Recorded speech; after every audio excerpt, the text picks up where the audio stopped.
Okay, good afternoon everybody.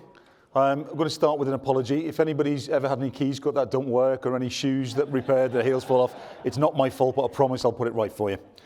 So what I thought we'd do today is just talk really informally about our organisational culture, the synergies between our organisation and yours, and then we're going to finish off on kind of an offshoot of our organisational culture, which is the Timpson Foundation, which is our efforts essentially to train marginalised groups and people who face barriers to employment. However, before we start, I think it might be quite useful for those of you who aren't really familiar with the Timpson business if I just spend a couple of minutes just talking about our company history.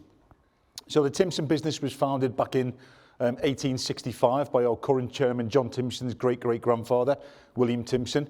And all those years ago, we had one single store in Oldham Street in Manchester where we used to manufacture and repair shoes.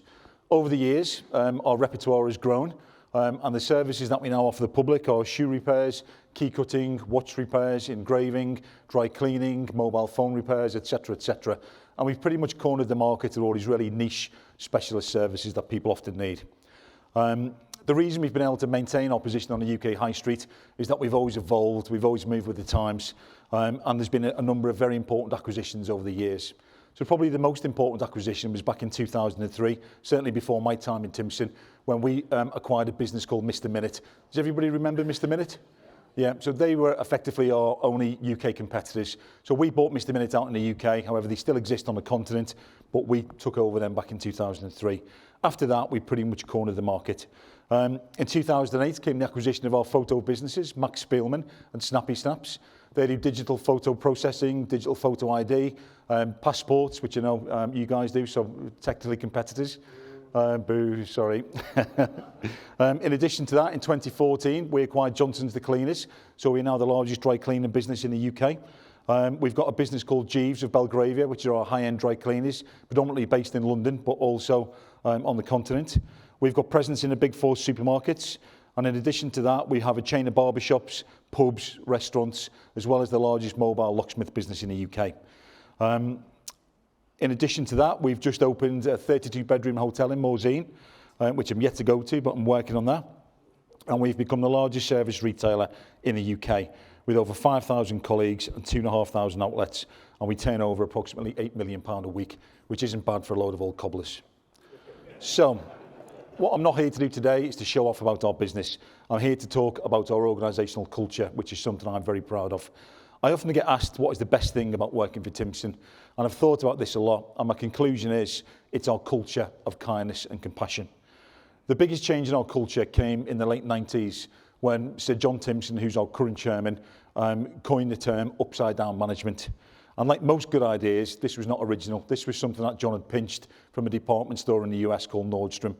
And the basic premise was that most conventional businesses are shaped like a pyramid with the most important people, the decision makers at the top, the board of directors, and at the bottom you've got your low-skilled, low-paid staff or colleagues. What we decided to do was to turn that on its head, and the most important people in our business were the people at the top. So if you can imagine, it's like an inverted pyramid.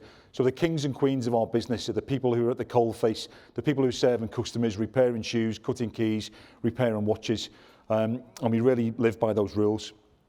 So everything that I do and everything that we do as senior managers in the business is to make the lives of our colleagues who are working in our branches easier. John realised that our colleagues were not only our best asset, but that we need to trust them to run the business how they see fit. It's all well and good for senior managers in fancy company cars and shiny suits to be making decisions about things they often know nothing about. So what we decided to do was empower our colleagues to run the business as they see fit. And the best way to do that was to initially change our language. So whereas most businesses have a HQ, we don't. We have Timpson House. Whereas most businesses have HR, human resources, we don't. We have colleague support, and we don't have any staff. Staff infers a hierarchy. It infers that someone's better than somebody else. Instead, we have colleagues. We're all colleagues in Timpson. And that's from James Timpson, the CEO, down to our cleaners in Timpson House. We're all known as colleagues. So how do we implement it? So John decided to do away with most of our rules and regulations. And I know that sounds fanciful, but what we realised is that there was many layers of unnecessary middle management. So if a colleague in a branch wanted to make a quick change to improve the business, there was countless rules and regulations. There were countless people they needed permission off. There was an area manager, then a regional manager. Then it would go to somebody in head office or Timpson House as it is now. And it was a very convoluted process. So at the time, John and James decided they were going to get rid of all those rules and replaced them with 2 rules. And those 2 rules were, put the money in a till, which as a commercial business is quite an important one. And rule number 2, look the part. Look the part encompasses a number of things, but essentially it means act the part, look the part, be on point, make sure that the branch is tidy, make sure that you take pride in your appearance, you take pride in your premises, and you do your best to amaze customers. As you can imagine, this did not go down well with our colleagues, or some of our colleagues, certainly our middle managers, who were pretty miffed, to be honest with you, that they'd had all this kind of authority seemingly taken away from them. And it took years and years for us to change our culture. So probably a good example of this was, you might not know this, but if any of our Timpson colleagues make a mistake, so they might be repairing a particularly expensive pair of shoes, and if they slip on the rough band with a pair of Jimmy Choos, they're going to cause hundreds of pounds worth of damage. So all of our colleagues are authorised to put that mistake right immediately. They don't need to speak to their area manager, their area development manager, the regional manager. They can take £500 out the till there and then to say, I'm awfully sorry, I've damaged your shoes, it was our mistake, I'll make best to repair your shoes, but also there's £500 to go and buy a new pair. And by doing that, we can guarantee repeat custom and ultimately no harm done. However, some of our area managers got wind of this because one of our colleagues had paid out £400 to a customer. And the area manager had spoken to the colleague and said, you mustn't do this, you must speak to me, you must ask permission. Unfortunately for that area manager, James Timpson got wind of that and thought, right, okay, this person is obviously not adhering to our upside-down management or 2 major rules. So what did James do? James increased the limit to £5,000 in that area. So nobody ever questioned that again. Quite a positive example of upside-down management in action came probably in about 2003. When James Timpson and John Timpson went to visit a branch in Bristol.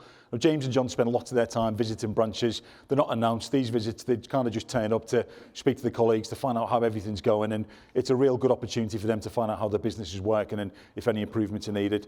But when they came into our branch in Bristol, our colleague Bob, who's a great colleague, long-standing colleague, been with us for years, he was busying away behind a counter and didn't notice John and James come in. And when he did, he got all flustered and embarrassed. So James said, Bob, it's okay. There's no need to be embarrassed. What are you doing behind the counter? So Bob said, oh, James, I'm really, really sorry. I'm doing something that I shouldn't really be doing. And James thought, this sounds a bit suspicious. And it turned out that Bob was replacing a battery in a long-standing customer's watch. One of his customers had come in and said, Bob, I know this isn't something you do, but I need a new battery in a watch and a new strap. Can you do it for us? So Bob had used his own initiative. He saw some batteries from eBay. And he'd replacing them. He was doing the right thing. He was charging the customer and he was putting the money in a till. So rather than James said, Bob, you shouldn't be doing this. We're not insured to do this. This isn't one of our advertised services. We're going to give you a written warning or worse. James thought, well, actually, this could be a real goer for the Timpson business. So James decided to send Bob on a watch repair course. He invested a couple of £100 in some watch repair kit. And we piloted it in that area. 20 years on, almost. Watch repairs are probably the most profitable service within the Timpson Group. We make millions of pounds a year from repairing people's watches. And this is all from an example of upside-down management. Another good example is that we encourage our colleagues to do free jobs for customers. Now, again, as a commercial business, I know this is very counterintuitive, but what we found is by encouraging our colleagues to do random acts of kindness and give small things away to our customers for free, not only do we guarantee future custom, but it also makes our colleagues and our customers very, very happy. It's difficult to quantify how much we make, but what we've identified is that the more free jobs we do, the more repeat business we get and the more successful our business is. Another thing to bear in mind with upside down management is kind of how serious we take it. Everybody in Timpson House, which is our HQ, they receive bonus. So our colleagues in the branch get paid bonus linked to their targets and linked to how much money they take. But our support colleagues in Timpson House also receive bonus, which is linked to the profitability of the business. Everybody in Timpson House, in order to claim their bonus every year, has got to do a full day in one of our stores, be it a Timpson store, a Max Beelman store, or a Johnson store. And if you don't do that day in a branch and you don't make that time, you don't get your bonus. It's that simple. So again, that's another way for us to reinforce how important our colleagues in the branches actually are. So another important cultural change was the overhauling of our recruitment policy. Our recruitment policy is fantastically simple. I should know because I helped to develop it. We recruit people with great personalities. Now, whilst I will be the first to admit that that is very subjective and what I consider to be a great personality, Tim might not, Callum might not, etc. But for us as a business, a customer-facing business, what it means for us is that we expect people to be confident, outgoing, chatty, be able to engage with our customers, and most importantly, be able to provide first-class customer service. We're not overly interested in educational attainment.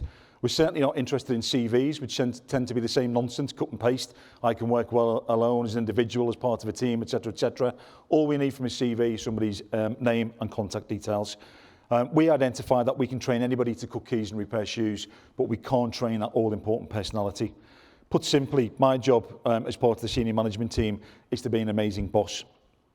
Culture is maintained through the Culture Committee, which Callum touched on before.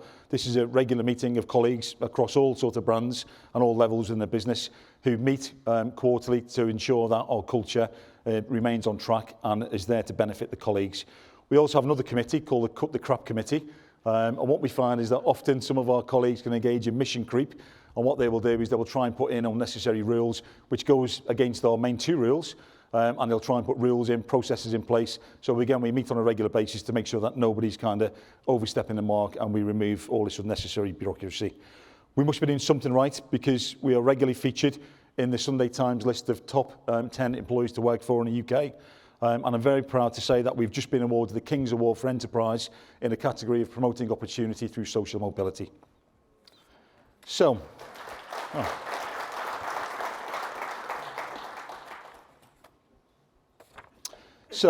this brings me very neatly on to colleague benefits. So, how do we keep our colleagues engaged, and how do we keep them happy within our business? So, we've got a number of great things that we do. Firstly, we pay great bonus. Our highest earner last year in a Timpson store, his take-home pay was 60k. Now, admittedly, this guy works in Selfridges, quite an affluent part of the country, and people spending lots of money there. But the point is that there's no upper limit on bonus, so our colleagues can earn great bonus, depending on where they work. We've also got a number of welfare benefits, including a number of mental health first aiders. So, for example, if a colleague is struggling with mental health, they will speak to one of our fully trained mental health first aiders who'll be able to signpost them to the right person. That may well be one of our fully qualified counsellors who are on our books full-time. We've got numerous WhatsApp support groups. We've got a veteran support group. We've got a foundation colleague support group, a care leaver support group. These are essentially informal networks where our colleagues can reach out, share ideas, share any concerns, and essentially keep in touch. We have financial first aiders who provide our colleagues with financial advice in terms of debt. We offer interest-free loans and crisis loans to our colleagues. We have pet bereavement days. So if any of our colleagues' pets pass away, they get a day off to mourn the loss of their pet. We do have some colleagues who've tried it on and said, oh, my goldfish has passed away, I need a day off. But yeah, we don't let that one slide. For any parents or grandparents, they're allowed to take a day off for the children or grandchildren's first aid school. We pay for our colleagues' menopause prescriptions. And our secret weapon to kind of maintain all this and run all this is my colleague Janet, who's our Director of Happiness. We've also got another number of benefits which are able for our colleagues to use. All of our colleagues get their birthday off in Timpson. Nobody works the birthday. We have a number of holiday homes throughout the UK and Europe which are free to use for all of our colleagues and their families. If you get married, you get an extra week off work, you get £100 in your wages, and you get to use our company limousine as your wedding car. If you have a baby, you get £200 worth of vouchers to spend on formula or nappies. We pay for colleagues to learn to drive. We have a scheme called Captain Cash, which is a way of giving back to the community. If your local football team needs sponsorship for a new football kit, we will pay. We have charitable matching, so if any of our colleagues decide to raise money for maybe a cancer charity or something else, whether in a sponsored walk or run, we will match that up to the value of £500. And we also have a Dreams Come True Foundation, which is very interesting, and I'm very pleased to be involved with that. So essentially with Dreams Come True, our colleagues across the business will contact James and say, dear James, I've always wanted to X, Y, Z.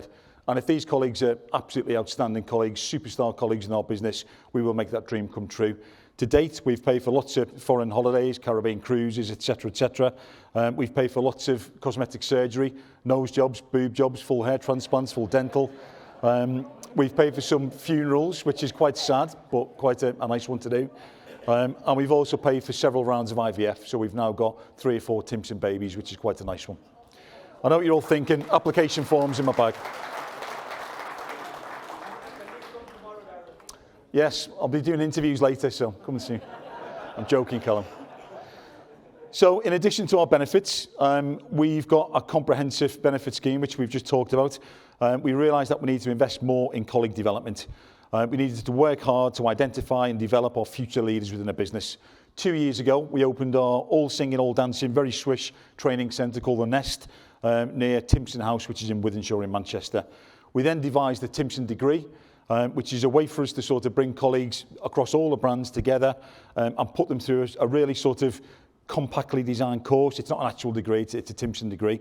And essentially it gives colleagues exposure to all other parts of the business. They get given a mentor from the senior management team, and they must complete a number of modules, including one about the Timpson Foundation and D&I, which I run. The final exam for the Timpson degree is that they need to present their ideas to the board, and these ideas must be relating to a new idea for the business to improve profitability, or most importantly, something that will benefit our colleagues. After the graduation, people have a full ceremony, including photographs. John and James attend. There's a cap and gown. People's families are able to come, and there's a real sense of achievement for our colleagues, particularly the colleagues that have not had the opportunity to go to university. So, I know what you're probably thinking, it can't all be sunshine and rainbows at Timpson, and you're quite right. Some of our colleagues don't enjoy working for us. They don't understand us or buy into our culture. So what do? The first thing we do is acknowledge it. We realise that it's not everybody's burning ambition to be a shoe repairer or a key cutter, and some people aren't going to be happy working for us and certainly aren't going to understand our culture. So what we do is we help our colleagues to find their happiness elsewhere. We have a duty to our colleagues to ensure that the people they work with are positive, engaged, and are not negative, because that can be very, very draining. We help people look for a new job. We give them time off to attend interviews. We help them with interview preparation, and we will certainly pay them up to the end of the month, depending on when they leave. And by helping our colleagues to find their happiness elsewhere, we guarantee two things. One, an ambassador for Timpson. People will always talk positively about Timpson to their family and friends, but most importantly, we guarantee future custom from that colleague who we've helped to move on. So, how do we know that our colleagues are happy? Well, we know because we do a survey called a Happy Index, and this is something that we take very seriously. This is an anonymous survey in which all of our colleagues must rate the performance of their managers. So I've got a small team within the foundation of 7 colleagues, and this time of year they will all be given a survey in the post to their home address, and on that survey it says, please rate your manager. And if I was a dreadful manager and a dreadful people person, I might score a 2 or a 3. I'll have some very difficult questions to answer. So if somebody says, oh, Darren's lazy, he's disinterested, he never answers emails, he's rude, he's full of his own importance, I would probably last about 5 minutes in the business, and I would be hauled in front of our colleague support director, Goy Hamilton-Fisher, who would help me find my happiness elsewhere. Thankfully, I always score decently in a Happy Index, but again, it just goes to show how serious we take it. In addition to that, we've also implemented a recent survey on our intranet, and it's the How Are You Feeling survey. So every Friday, all of our colleagues fill a survey in online when they're working in a branch, and quite simply, it's on a scale of 1 to 10, how do you feel? And anybody who scores below a 7 will get a phone call from the area manager, and it might be, Darren, you've scored yourself a 5 today, and how are you feeling? Is everything okay? Anything we can do to help? It might not be necessarily work-related, it could be a personal issue, but ultimately we're there to talk to our colleagues to ensure that they're happy or as happy as they can be, and to help them if they need signposting to any professional services. We also have an open door policy, which extends to James Timpson, who will give his phone number and email address to anybody. We encourage and plan lots of social events, which is a great way for us to see if our colleagues are content and satisfied in the job. We look to branch turnover and bonus. If any of our highly performing colleagues dip in turnover or bonus, then that's often a really good indicator that something is wrong. So again, we'll speak to a colleague, not by way of saying to them, why aren't you taking as much money anymore, but by way of saying, listen, we've noticed that turnover's not been as high, your bonus has not been as high, is everything okay, do you need any help, can we give you any assistance? And we stay in touch with them as well through the TGN, which is the Timpson Group News, which is our full-colour glossy magazine, which we print, but also we send digitally to all our colleagues, as well as regular WhatsApp videos from the senior management team to our 5,500 colleagues. And that's the best way to make our colleagues feel engaged, but more importantly than that, to make them feel part of something bigger, which is the Timpson family business. For us, it's simple. Happy colleagues make for productive colleagues, which makes for a very successful and profitable business. So, Having such a strong and positive culture allows us as a business to focus on our philanthropic endeavours and helping local communities and society in general. And this neatly brings me on to the work that we do within the Timpson Foundation. So, just to take you back in time to 2002 when it all started, James Timpson, our CEO, was invited to a local prison, HMP Thorn Cross, which is a male prison in Warrington in the northwest of England. It was James's first time to a prison, and if truth be told, he didn't really know what to expect. When James arrived, he was shown around by a young chap named Matt, who was a serving inmate. James really liked Matt. Matt was very sparky, very charismatic, very chatty, and James thought that Matt would make a great addition to the Timpson business. So he gave Matt a business card and said, Matt, when you get released, give me a call and we'll see if we can get you a job. 4 months later, James did receive a call, curiously not from Matt, but from Matt's mum, because Matt didn't have the bottle to call James himself. But Mrs. Matt said, James, you met my son and you promised him a job. Are you good to your word? And James said, absolutely. So from that moment on, James realised, well, if there's one great candidate like Matt in one small prison in the northwest, surely there's going to be hundreds, if not thousands of people who just need that opportunity, who just need that second chance. So we then began to proactively recruit ex-offenders into the Timpson business.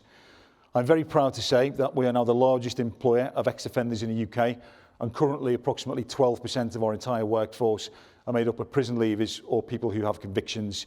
That equates to about 650 people live foundation colleagues. However, many people fall off that list after 2 years service, so we think we've probably got about 1,000 people in the business who've been recruited through the foundation. I think it'd be remiss of me to make a comment that the main difference between our colleagues that have been recruited from prison and some of your colleagues is that our colleagues have actually done something wrong and have actually been convicted of a crime. But anyway, moving swiftly on. So, how do we do it?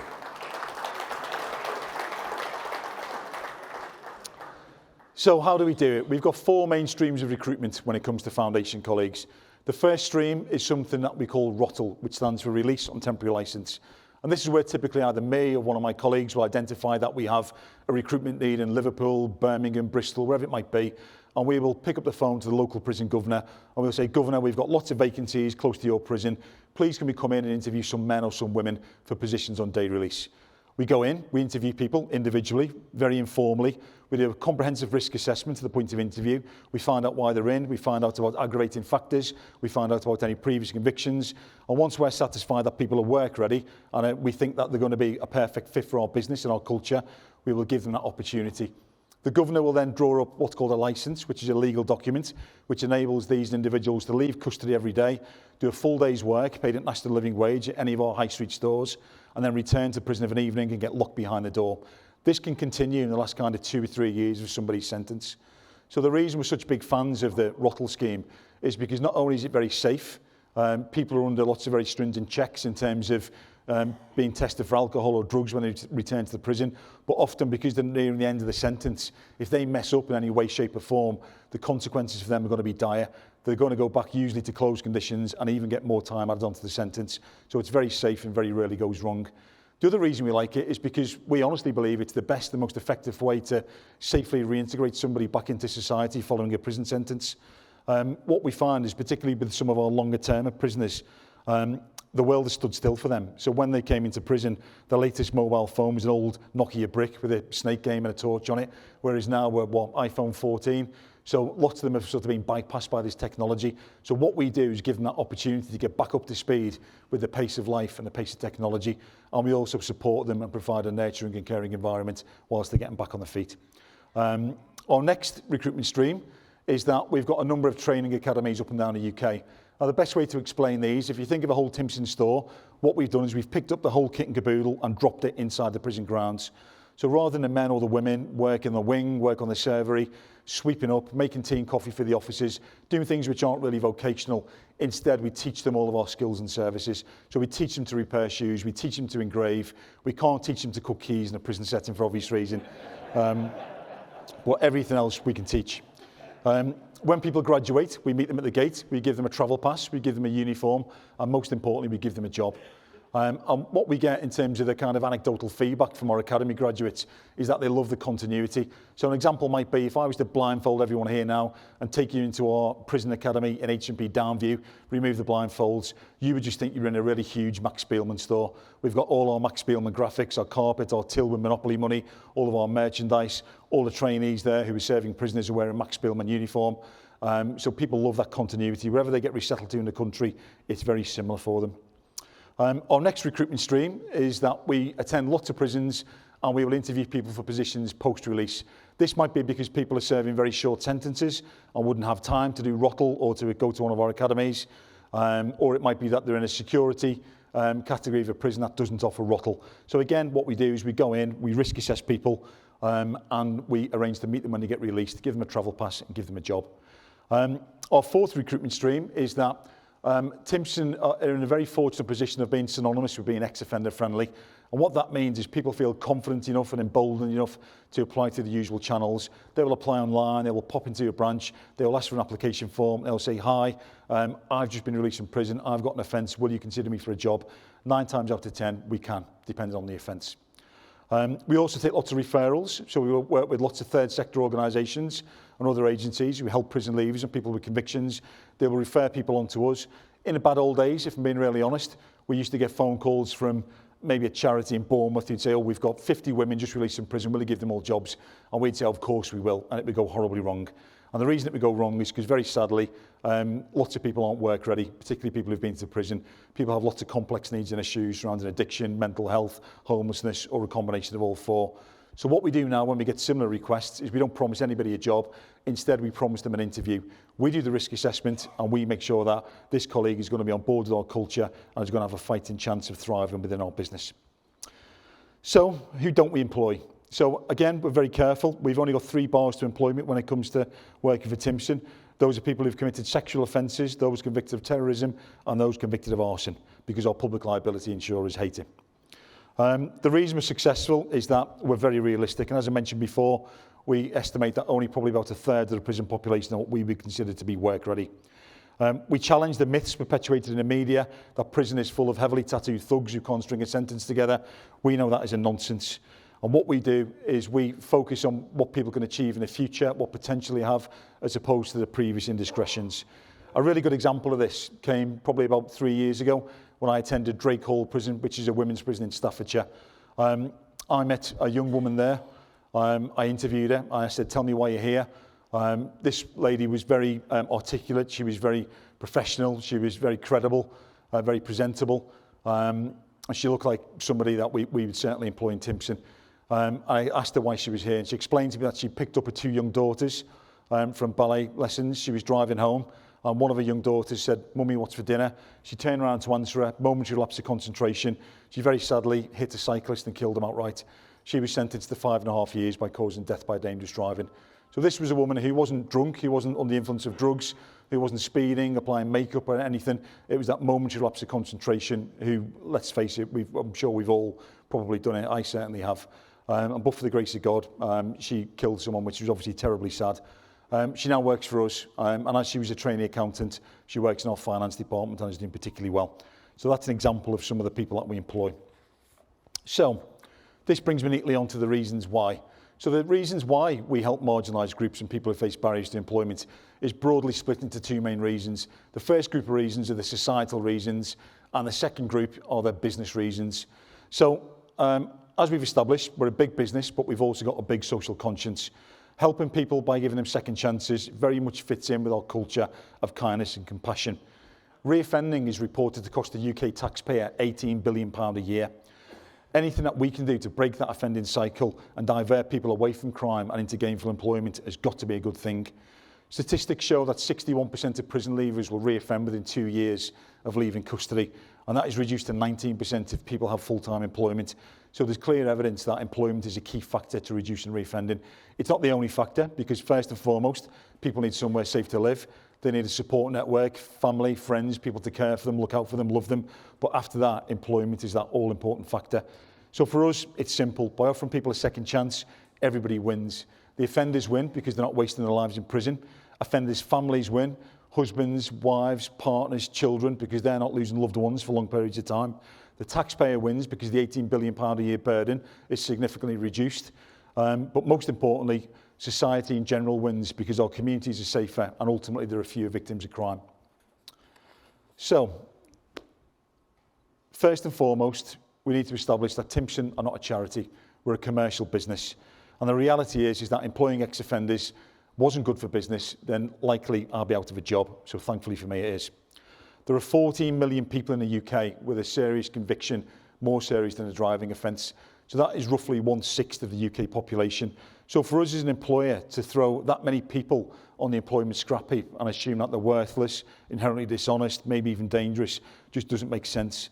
And whilst many employers openly admit to discriminated against those with convictions, we instead try and see past what people have done in the past and focus on what they can achieve in the future. The people that we employ from prison are very hard-working, they're very loyal, they stay with us longer, they're statistically more honest than people that we recruit from other streams. They've got a great deal of life experience as well as personal resilience. We're able to attract professionals into the Timpson business. Through the course of my job, I've interviewed and employed senior police officers, judges, doctors, dentists, airline pilots, all of whom have committed offences, made a bad choice or a series of bad choices for a variety of reasons, and we've been able to pick them up, bring them into the Timpson business and leech off their experience. What we also find as well is, curiously, people are able to turn their criminal tendencies into entrepreneurship. So quite a lazy example might be somebody who's been convicted of selling drugs. Now, one minute they might be doing deals with bags of illicit powder. The next minute they're able to pivot and use those transferable skills to do deals with our customers for a half-price bunch of keys or shoe repairs. So it tends to be quite a good fit that way. I can honestly say that employing people from such diverse backgrounds has been hugely beneficial for our business, and it genuinely makes Timpson a more fun, exciting, interesting and rewarding place to work. Thank you for listening, and I'll be very happy to answer any questions.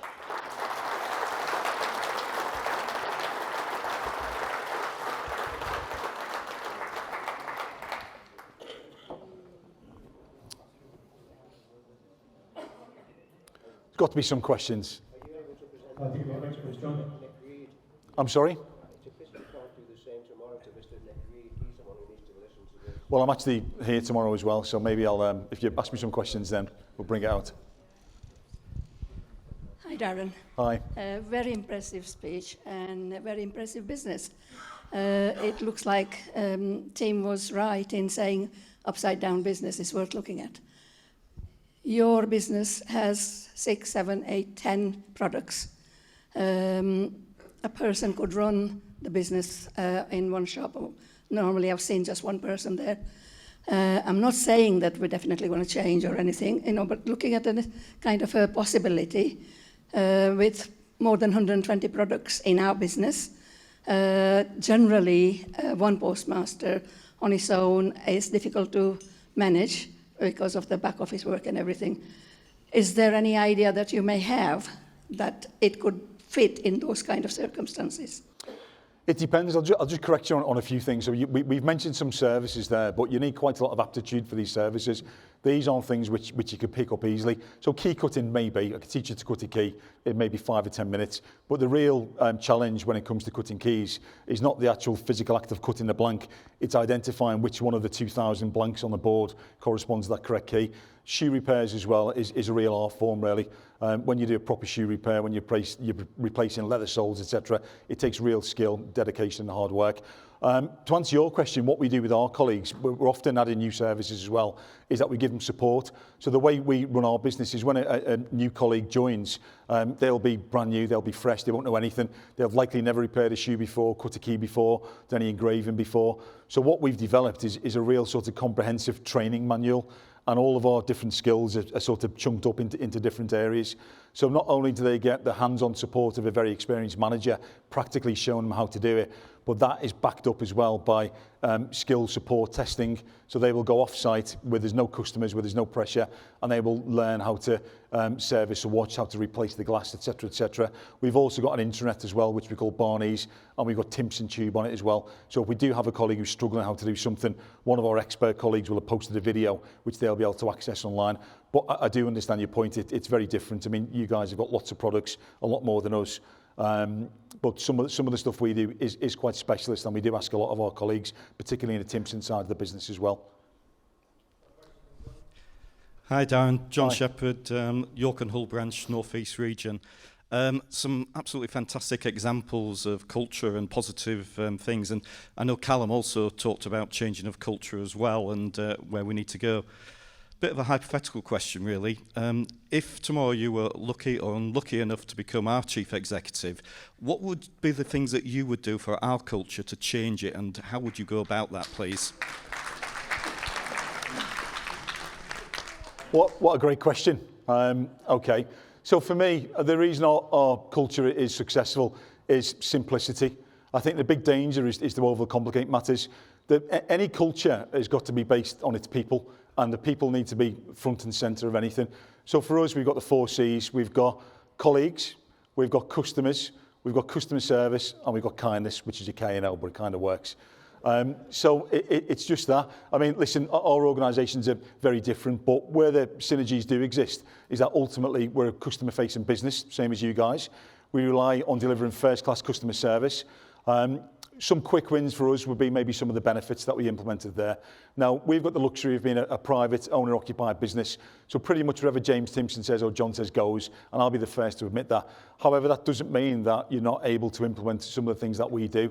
And just by taking care of our colleagues and making them feel part of the wider Timpson business family, as opposed to just being a number, someone there to generate his income, it really does pay dividends for us. And what we find is that the more engaged and happy our colleagues are, the more money we spend on them, the more we spoil them, the more that we get back in terms of loyalty and also in terms of ultimately profitability and hard work.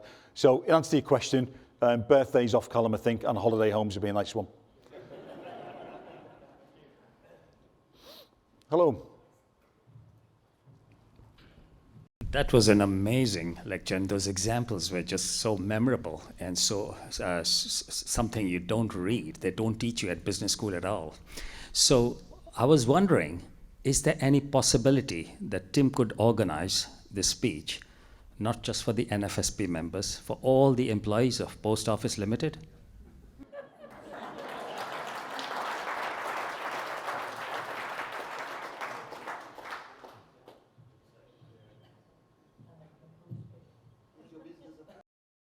Hi, Darren. Hi. It's interesting how you treat your colleagues, as you put them. I had an incident recently where we employed a person or a colleague, and obviously we have to send off P250 to POL to do their searches. The person didn't have any background history of financial problems or criminal convictions, but they discovered she had an IVA. And the post office, even though we decided to start training her because she was really good for the job, I was wondering how Timpsons would actually deal with that situation if you had a colleague that was found to have an IVA, because the post office just came back with a one-liner, you cannot employ this person. I had no decision over that, apart from the fact that if I did, and there was issues within the branch, those issues would come back to me. Okay. So without stepping over your sort of organisational rules and policies, if that was Timpson, the first thing that we would do would be to help that colleague. I'm not a big fan of broad brush strokes, so I think the inference there is the fact that that colleague has got an IVA, to infer that that makes them vulnerable in some way to maybe stealing money or being dishonest in some way. I think that is a huge leap. And this is the work that we do in the foundation. This is what we really don't agree with. I can give you countless examples of people who've committed, on the face of it, very serious offences. But when you sit down with people and you talk about the set of circumstances which unfolded during the commission of that offence, then all of a sudden you think, well, absolutely. We've got an amazing colleague called Sarah who works for us, and she's one of our ambassadors. She will get up and she will speak to you guys and tell her story. But the headline for Sarah is that she went to prison for 5 years for almost killing somebody who she stabbed. But when you talk to Sarah and you get behind the headline, you get the story, you find out that Sarah was care experienced. She spent most of her childhood in the care system. She was sexually abused while she was in care. And then the reason she stabbed somebody is because she was raped. She stabbed the offender and tried to kill him. But obviously that was never proven, and then she ended up going to prison. So there's always reasons behind the headlines. That's why we're not a fan of broad brush strokes. But to get back to your question, in particular, we would help our colleagues. That's why we've got debt counsellors. That's why we offer interest-free crisis loans. And that's why we've got colleagues on hand to signpost people in the right direction if they're in financial difficulty. I mean, the interesting thing out of that, once we did our groundwork, even though she had the IVA, the actual debt was her husband's, and she just taken it on voluntary to get rid of it. But the POL were not listening at all. Yeah, I mean, for me, from experience, so I probably spend about 80% of my time doing consultancy for other forward-thinking businesses who are keen to recruit from this difficult cohort who've been caught up in prison. And what we always say is get over the headline, get over the fact that somebody has committed this sort of offence, sit down with them, talk to them, get the details. And it might be when you get the details that that person's not suitable for whatever reason, but there are often occasions whereby it can be explained, sometimes even justified. So it's always worth getting the full detail first. I think I agree with the gentleman at the front. You need to be up tomorrow and talk to some of these POL people. Thank you.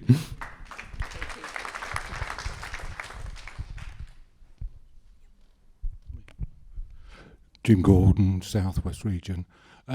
Has John or James Timpson ever shared with the organisation the reasons as to why they actually made that decision to alter the structure by doing the upside down management?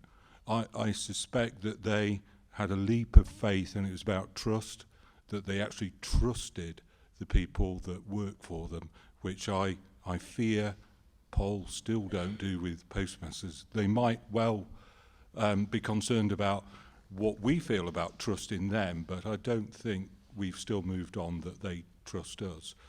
So has John and James ever shared with the organisation or with you as to why they took that decision? Yeah, great question. So again, all this was before my time. I joined the business in 2011, 2012.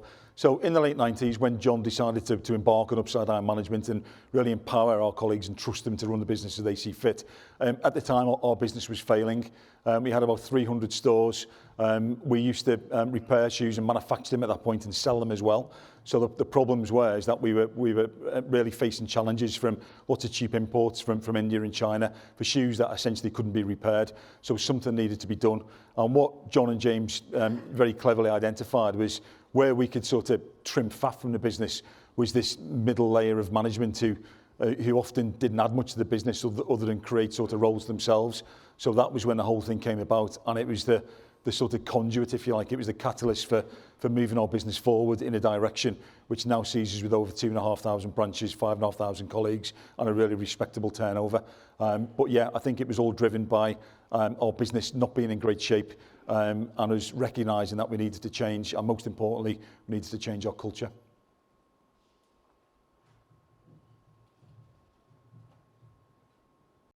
Hi, Darren. Chris Bolton, North East Region. It's not really a question. I just want to make a statement and see if you can offer some information on it, really, or a response. You mentioned something like about 2,500 branches. My interpretation of Timpson's is that they're pretty much the same in every branch. In other words, the model is very, very similar. One of the challenges that we have with postmasters or post office is branches around the country. The 11,500 figure that's quoted quite regularly, which technically isn't directly 11,500 post offices, nearly every single one is totally different. And within that, the 100 and something services that was mentioned earlier aren't always available in all of the branches. So ultimately, what I'm asking is not so much a question, like I say, did the Timpson Group come together to make it similar to the McDonald's model, whereby you go in every McDonald's in the world and technically you get the same burger and the same fries? We can't do that, so we've got a bigger challenge. Just wondering what your thoughts could be on that kind of statement, and obviously a piece of information which is fractionally different to the Timpson Group. Yep, thank you for that. So you're quite right. I mean, consistency is important to us.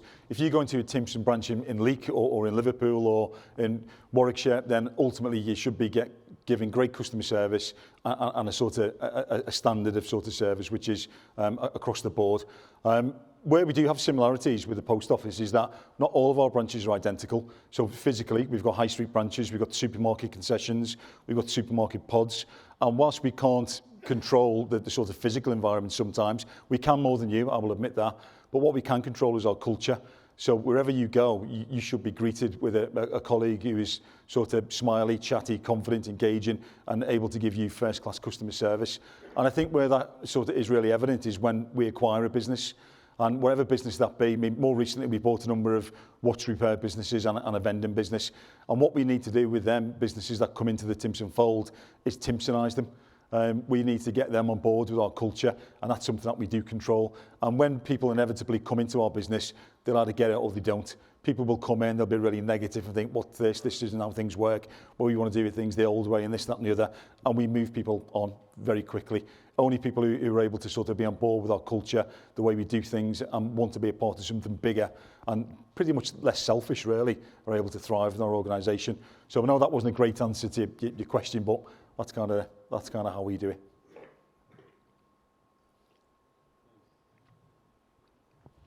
Hello, it's Viram from South Wales.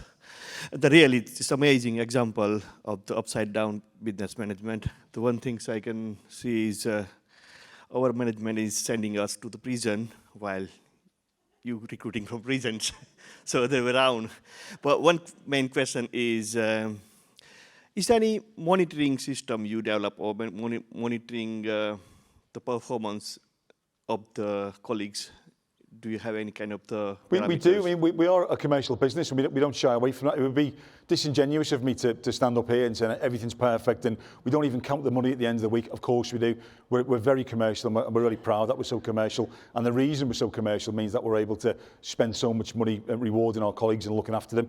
But yeah, like any business, we've got targets. We try to improve profitability, we try to reduce expenditure. So all of our colleagues are up against their own figures last year, essentially, and they've got a target that they will need to hit. But what's more important, or at least as important as that, is the cultural targets, so the happy index, which you mentioned before. If our colleagues are saying that their area managers aren't looking after them, or aren't doing what they need to be doing, we will take it very seriously. To date, we've had 16 people demoted and about 4 or 5 people dismissed from the business because they had terrible happy index results. And whilst it can be argued it's a pretty blunt tool, it's really good at sort of picking up those patterns. What we find as well, or what we found in the past, is that some of our more unscrupulous area managers will shower the colleagues with gifts just before the happy index is due. So they'll buy them a case of beer, or they'll give them an extra day off or something like that. And again, we can see through that straight away. So it's about this sort of ongoing support of our colleagues that we like. But yeah, we're a commercial business. We make lots of money, and we kind of ask our colleagues to be commercial like us. The only thing which flies in the face of that, and I mentioned there's somebody from the finance sector over there who's a former financial director. Our financial director, Paresh, great guy. Paresh sort of pulls his hair out because James keeps asking our colleagues to do jobs for free, which goes against the grain of any commercial business. So James will literally send a WhatsApp video out to our colleagues saying, don't forget, do free jobs. Customer comes in, small job, a bit of glue on a handbag or a hole in a belt, do it for free, don't take any money off them. But ironically, whilst that flies in the face of any conventional sort of way to run a business, the more we do that, the more money we make and the more repeat business we get. So it's a very savvy way of ensuring repeat business. Hi, Darren. I'm Jeevan from London regions. Thank you. I think once he's spoken to you, he's listening to you, I think I'm in a wrong business. First of all, is it all your colleagues are self-employed or are they employed to you? They're all employed. So with the exception of some of our franchise partners in Snappy Snaps. So when we acquired Snappy Snaps in 2008, some of them were owned by the Timpson Group, but some of them are still franchised by our franchise partners. But everybody who works for Timpson, everybody who works for Max Spielman, for Johnson's, most people who work for Snappy Snaps, as well as all our affiliate businesses, pubs, restaurants, hotels, they're all directly employed by Timpson. So that's the difference between Post Office and the Timpson then. Basically, we're all self-employed. And the margin on that is not much either.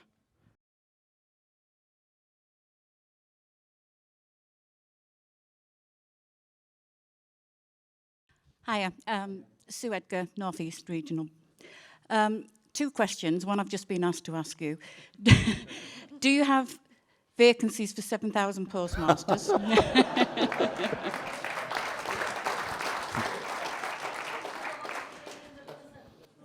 And the second question is, you say about you set targets for your employees. what if consistently they don't reach those targets, and are they attainable always? Because I fear for cobblers, shoe repair people, with the trainers that also the youngsters wear that can't be repaired, is it like a dying business as such? Great questions. So the first one is that, yes, I've got application forms in my bag, so I'll speak to everybody later. I'm only kidding, Callum. The second one, interestingly, shoe repairs is not the sort of most profitable area of our business. And again, as I mentioned before, the reason that we've been able to maintain our position on the high street is that we're constantly evolving. So shoe repairs will always be a thing for us. It's what we're more well known for. It's how our business started off. But you're quite right. Lots of people wear shoes now which are effectively disposable, so they can't be repaired. When they're worn out, they just get put in the bin. They buy a new pair. They're cheap enough. You're right, trainers, there's not much we can do with them. We did toy with the idea once of doing training shoe cleaning, because lots of people want to take care of the shoes and would pay a premium to get them professionally cleaned, but it was just too much of a hassle. What our focus is on now is on our vending business, our hospitality business, key cutting, and these other sort of niche services that we've got. But we'll keep an eye on it. I mean, the obvious one is keys. Keys at some point, and people like something tangible. They like something that they can stick in a lock and turn because it gives them that sense of security. But at some point in time, they're going to disappear. It's going to be fingerprint scans, retinal scans, God knows what else, and we'll ensure that we're on the forefront of that. Similarly with key cutting as well, our vending business, Iconics, you might have seen the vending machines in Screwfix and B&Q. The technology has improved so much. These machines used to be dreadful, pretty much. They'd only cut one type of key. Whereas now the technology we've got, pretty much any key, including car keys, you can put your car key in a drawer, press copy, and in a couple of minutes' time, it will give you a replica of that key. So that's the way it's going, and obviously that will be able to increase our business. So yeah, we're always on the forefront of new opportunities and new technology. Thank you. Northwest, Pripar Sandhu. You're on the high street and you're doing well and you bought other businesses and you're always looking for new opportunities. Would you consider buying the post office? It's above my pay grade, I'm afraid, but I'll mention it to James. Yeah, if you can mention it to him, it's available, I'm sure it is.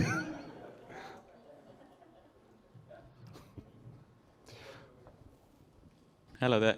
Actually, I was going to say something similar to what the gentleman just said about buying post offices, and to the question that Sue said about employing 7,000 postmasters.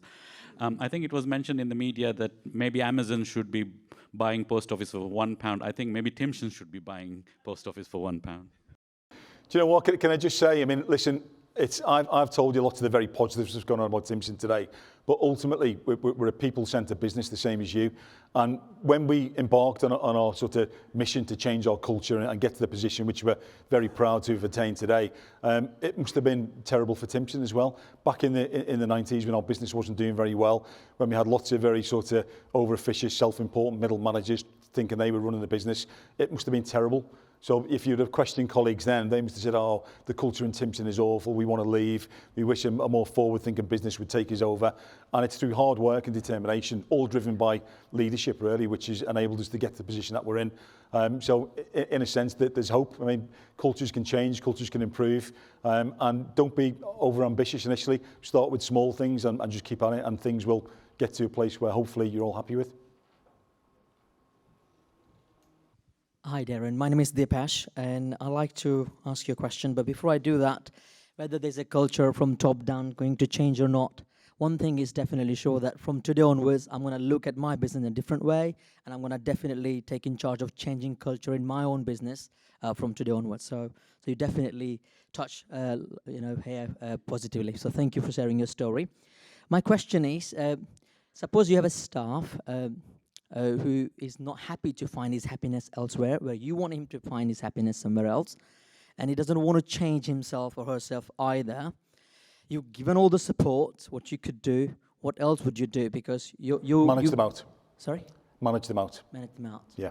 And again, I mean, listen, I'm always at pains to say, we've spoken about all the positive things today and all the wonderful things we do, but we are a business. We've got to make money to survive and continue.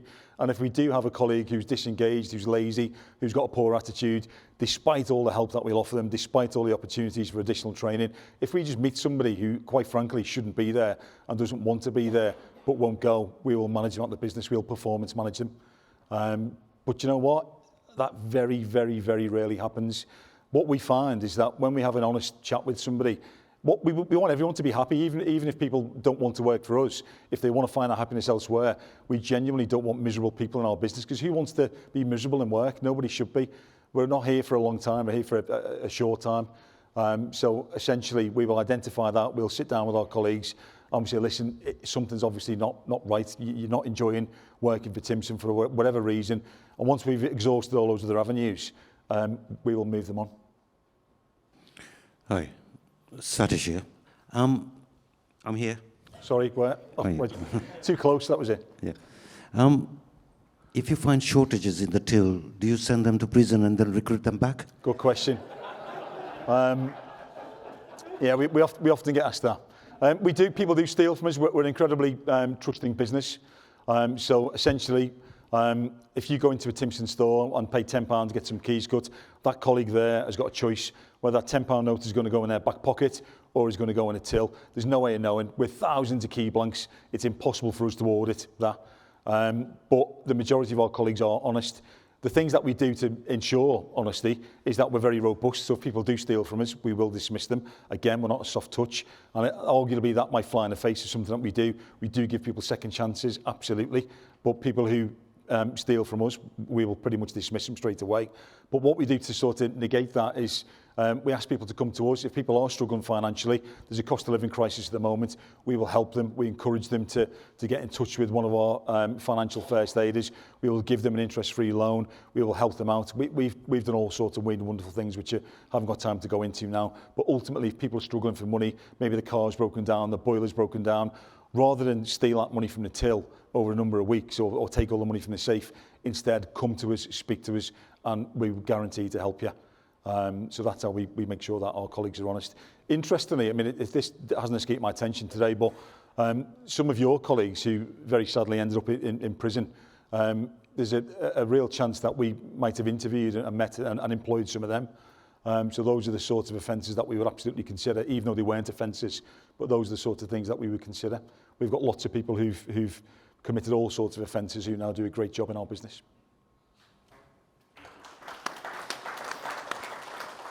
Hi, Darren. I'm really interested in Captain Cash. Okay. On the basis that what it would seem is that as a business, whilst we talk about upside down management and everything like that, it's really about investing in people. It's about putting people first in your business from the very senior point, sort of, and actually that's the culture.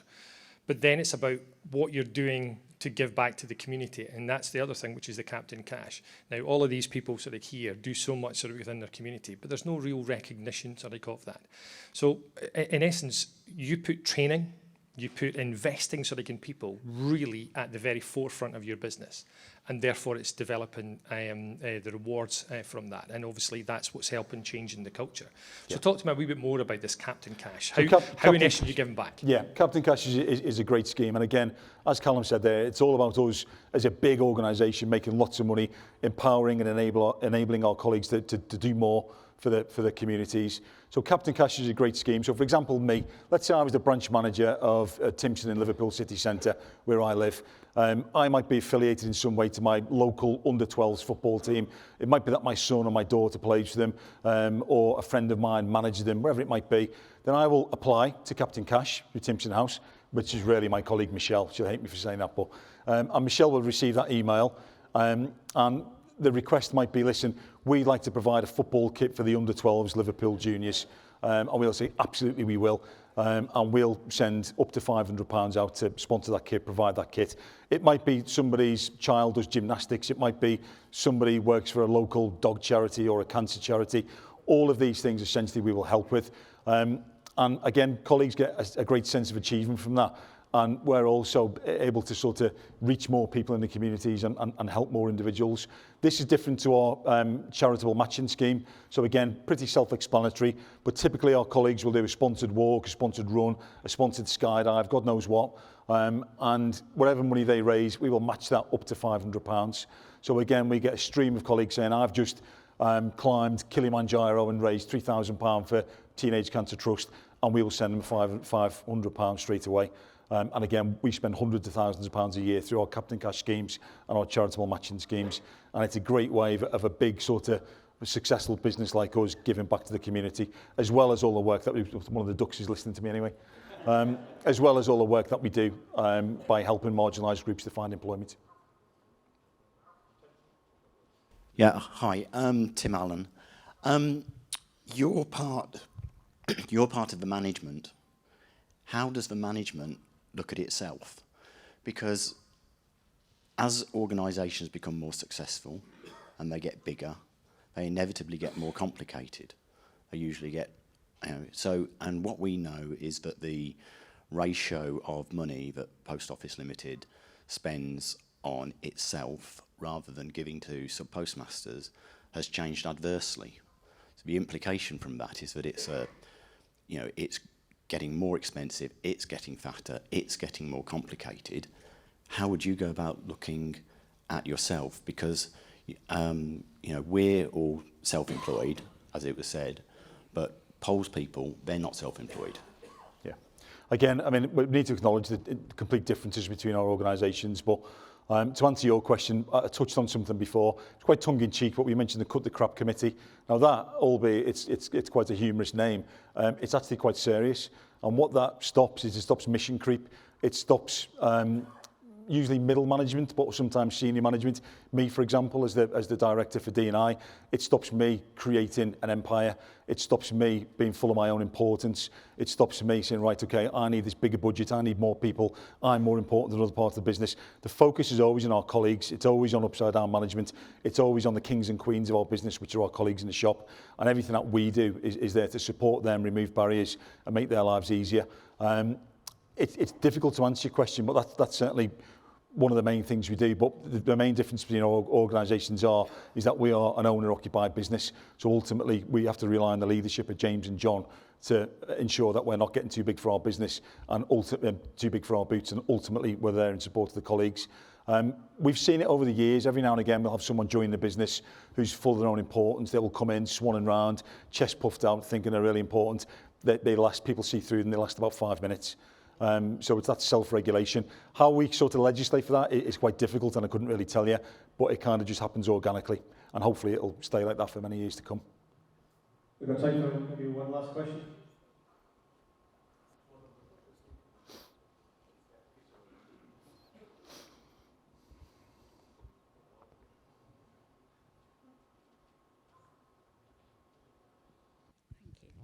Hi, Christine Donnelly, North Thames and East Anglia.